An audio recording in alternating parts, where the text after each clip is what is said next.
So one of the things I always encourage students in my classes at the University of Michigan to read is the Hebrew Bible, whether or not they're religious.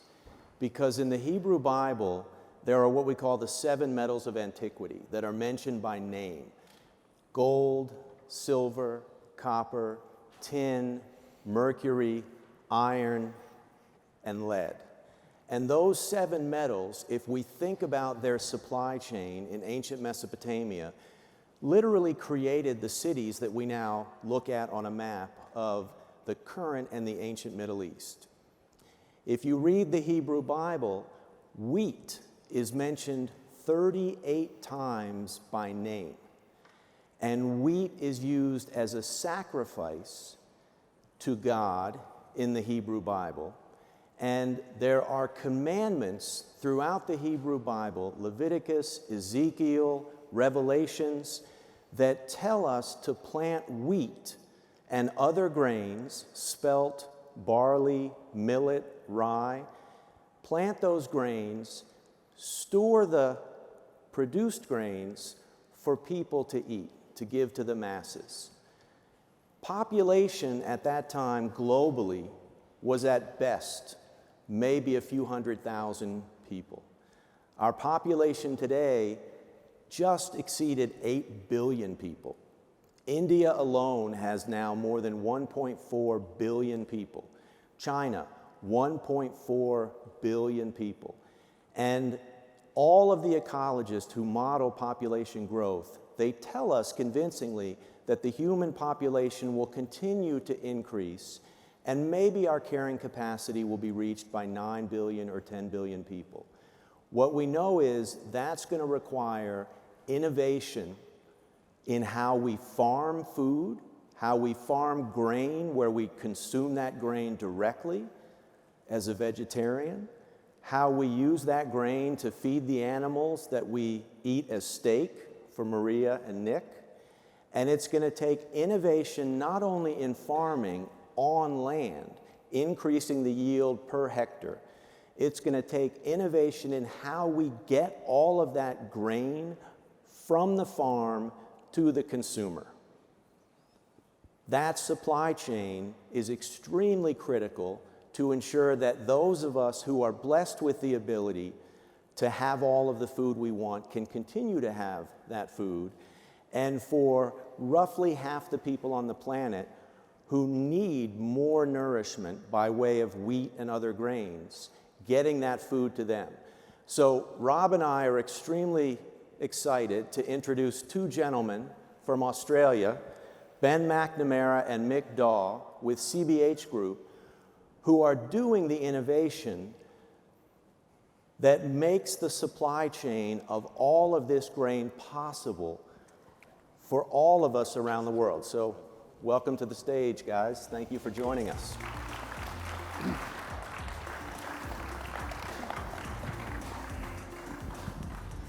So I guess I can start out by saying you're truly doing God's work.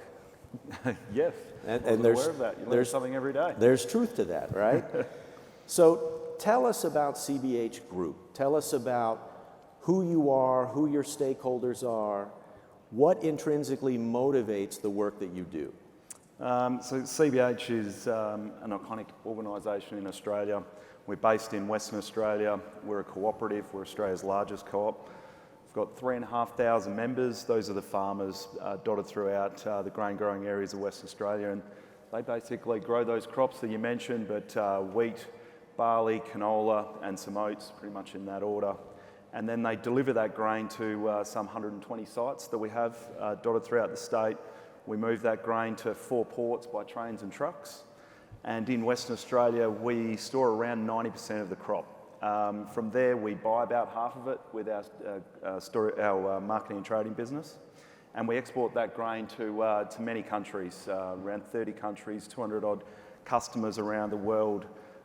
We're an export state because we've got a small population in Western Australia. So 90% of it goes offshore. We can feed around 60 million people.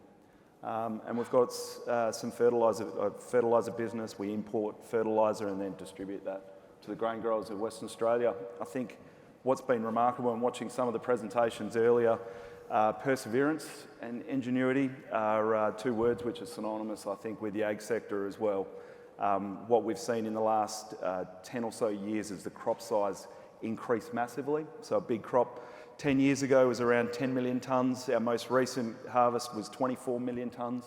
And that really comes through innovation on the seed technology side, the farming practices implemented by our members, seeking out all those efficiencies. So it's an incredible sector, and sustainability is playing a really critical part as well. So in a decade, you've gone from growing and producing 10 million tons to 24 million tons on a similar amount of land.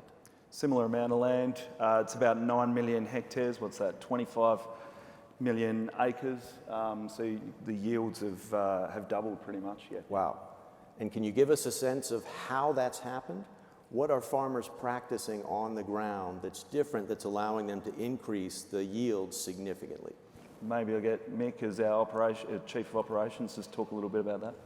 Yeah, so a lot of the stuff we talked about today, farmers are really early adapters of innovation, and they're always looking for an opportunity to increase their productivity, and a lot of things like the water use efficiency, bigger and better equipment, and more opportunities to continue to grow the yields through different varieties, and continuing to always look for opportunities to do that, and that's seen us go through that growth period over the last 10 years. So when we think about innovation, one of the stats that sticks in my head is that if we go back to the dawn of the Industrial Revolution, and 25 of us in this room were wheat farmers, and we woke up at the crack of dawn and we had our breakfast and the sun rose, if all 25 of us went out and harvested and threshed wheat, at the end of the day when the sun set, we'd have 1 ton, which would be roughly enough for about 1,500 loaves of, at that time, sourdough bread. Translate that to me now. All day, 25 men, 1 ton of grain. So I guess each one of those harvesters you see on the screen there at some point harvests between about 50 to 70 tonne per hour, given good yields. Most of the growers in Western Australia are sort of in that 3 to 5 tonne per hectare yield. So the machinery at the moment is stripping 50 to 70 tonne an hour, which continues to put pressure on the supply chain, and hence the reason why we've got to come up with opportunities and ways to make sure we continue to provide a better service and a service that meets that demand. So you're able to do now. One person, well, we've gone from that to now 1 person every half an hour doing the same.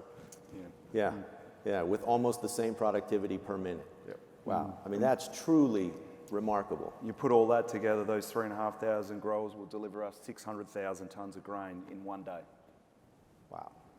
So you're optimistic that the collective we, and you're on the front lines doing this, working with the farmers who are the beginning of that supply chain, you're optimistic that we can continue to feed a growing population? I think the answer to that question's got to be yes, but we continue to seek innovation. And we're seeing in seed technology every year new varieties coming out which enable greater yields. And we're doing that also in a more sustainable way. So there's some discussion earlier around spray technology, which enables us, rather than spraying the entire paddock with chemicals, it identifies certain weeds and will only spray that actual weed, which obviously provides a much safer product to the end customer. I was going to ask about that. We hear a lot about how climate is changing in various parts of the world, and my familiarity, having flown to Perth a couple of times, is it looks like there's a lot of arid land in Western Australia. So as farmers are experiencing perhaps changes in precipitation patterns, less robust predictions for how much precipitation they might receive in a given year, how are farmers adapting to the changing climate in real time? Yeah, I think Western Australia a couple of weeks ago looked like some of the pictures we just saw on Mars. We were quite dry, and unfortunately we've had quite a bit of the rain in the last couple of weeks. But I think importantly, growers have become amazing at water use efficiency. Like I said before, they manage that from the day the crop's harvested to the day the crop's harvested 12 months later. And a lot of stubble retentions there to make sure they can mine that, we'll use that water as the crop grows, and we're growing crops on, you know, a lot less rainfall than what we used to, and a lot better crops. So it's critically important that the technology allows them to do that, and as Ben explained, with spray technology, with GPS systems, with precision planting, all the things that we've talked about in the past have all contributed to that increase and that performance uplift. So can you tell me a little bit about your partnership with HxGN and how the creative minds at both companies are coming together to solve some of the challenges in the supply chain around grain? Yeah, look, I've known Rob for a little while, and one of the opportunities that came up, given that he's my brother, in discussions around the kitchen table and over a beer, one of the challenges we've got as we see the increased production, our supply chain has got to the point where the amount of production's outstripped our supply chain capability. So we've got to look for new and innovative ways to move grain and move it more efficiently. And one of those ways is to increase autonomy, or use autonomy to help us improve that supply chain efficiency, which, you know, one of the tasks that we're looking at is quite a simple task. It's moving grain from our storage facilities to a railhead, essentially. And you know, we find it hard to find staff. We find it hard to keep those staff productive. And the autonomy solution, you know, ticks all those boxes, and it seems to us like a no-brainer, as I say, to go ahead and pursue that and look at that as a start into an entry into this space for us. And you know, we don't see that as the only opportunity. We see it as the beginning. So Rob, do you want to comment on that? Yeah, I think Ben and Mick both touched on it. They've had such growth over the last decade. One of the biggest challenges is not just receiving it and storing it, but getting it back out through the network and through to the ports. 'Cause I think you've got 4 ports that you've got to get all of these through. So wherever we can actually optimise that transportation capability, I think that's really what we were looking at. How do we evolve that? And so, yeah, as Mick said, the intra-bin side of things is quite a simple user case for what we're doing here with the autonomous solution. I think we're looking at taking 50 tonnes at a time, moving it around a bulkhead over a 5 to 6k kilometre circuit, where we'll pull under a stacker and be loaded, and then we'll dump that on the grid. And so you look at that and you look at the user case of what we're doing in mining, where we're taking a loader that is loading the truck, that's going and dumping it at another location, and they are exactly the same user cases of material movement. It's just different material. And so that's one of the things that we looked at, and we were like, yeah, this absolutely makes sense, and it's something that we can achieve relatively easy with the technology stacks that we have today. So one of the things we heard a lot about yesterday was the production of data in the mining industry. And it sounds to me like in agriculture, you're experiencing a similar exponential growth in the type of data and the amount of data that you have available. How are those data being used to improve the efficiency of farming? Well, yeah, we could probably both spend a long time on this. And, you know, for us, the opportunity and the way we use the data is so critical in terms of how we set ourselves up, the decisions we make, and the opportunities it presents. And it's always a challenge, you know, 1, to find good data, and 2, to use it in the right way. And, you know, we're continually looking for opportunities. Like one test case for us is crop forecasting, to be able to forecast a crop and be a lot more efficient and a lot more determine the crop a lot earlier makes us, or allows us to make a lot better decisions.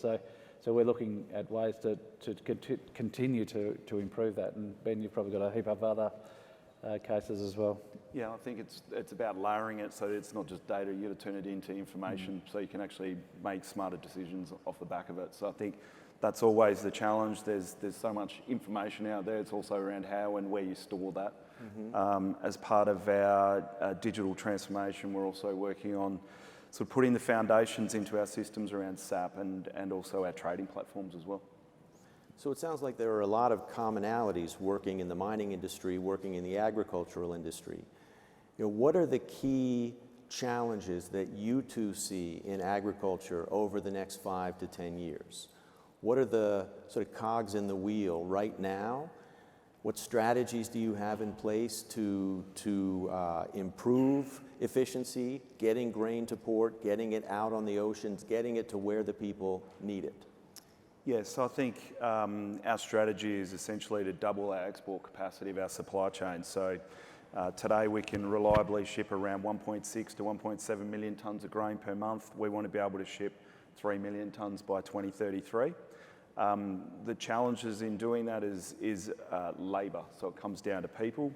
Project execution is one challenge, and then from an operational perspective, we're seeing dwindling population in the more regional areas of Australia. More people are moving towards the coast, and that's making it more challenging for us to have a reliable workforce, and hence the reason why autonomy plays a really critical role in that. I think then if you look at it from the sustainability side, so our customers throughout, whether it's Nestle or Mars or Heineken, are all putting claims on their finished goods, stating that they're going to be carbon neutral by a certain date. That then flows all the way through the supply chain, through our storage and handling business, but all the way back to our growers as well. So working our way through our sustainability aspirations is a really critical piece. Again, automation plays a critical role in that. Road and rail legs are a key component. The shipping leg is a key component. And then on farm, you've got different challenges to deal with as well. So there's probably a couple of aspects from the top of my mind. Mick, would you add anything else? I think you covered it very well. So what we're learning is that the marriage between autonomy and agriculture is beneficial for all of us. Reduces the environmental impact, improves sustainability, improves crop yields, and so it's helping to solve the world's hunger problem. What's the return on investment on autonomy? You know, without getting into the dollars and cents, for people in the audience who are contemplating, maybe I want to introduce or increase the amount of autonomy in my operations. What Rob, can you comment from HxGN's perspective? Yeah, I think Maria actually covered it as well. So to run any of these vehicles, if you want to go 365 days and 24 hours, 7 days a week, you do need at least 4 to 5 operators for that particular vehicle. And obviously, depending on where you are in the world, that's going to have a different cost base. But you know, you're looking anywhere between $1 million plus just in the operation of that vehicle. That's from an operation point of view, or operator point of view, sorry.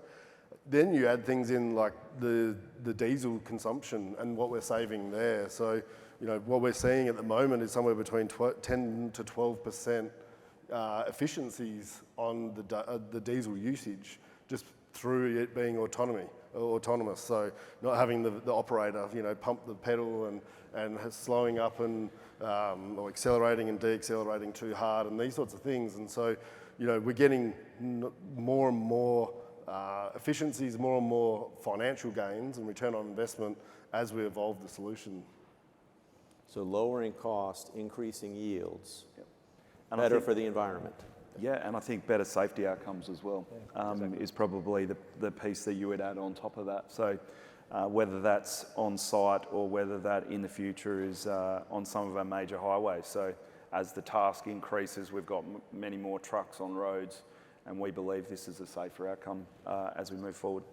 So you touched on it, and we've heard about this over the last couple of days, the supply of suitably capable employees, workforce.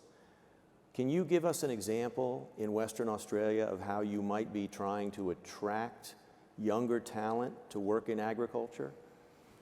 Well, these opportunities, I think, with things like autonomy, allow for a new, different type of workforce to be attracted to our business, and you know, to be able to offer, you know, new graduates who are interested in this space the opportunity to work for us because we run and operate in this manner is, I think, is a really important factor, and you know, something we probably haven't got at the moment. But I think it's an opportunity to, you know, improve your employee value proposition to encourage and attract the right sort of talent to the business. I think also what we're seeing in the ag sector is the perception around it is sustainable, and so we are tending to be able to attract the younger generation where they value this higher than perhaps others.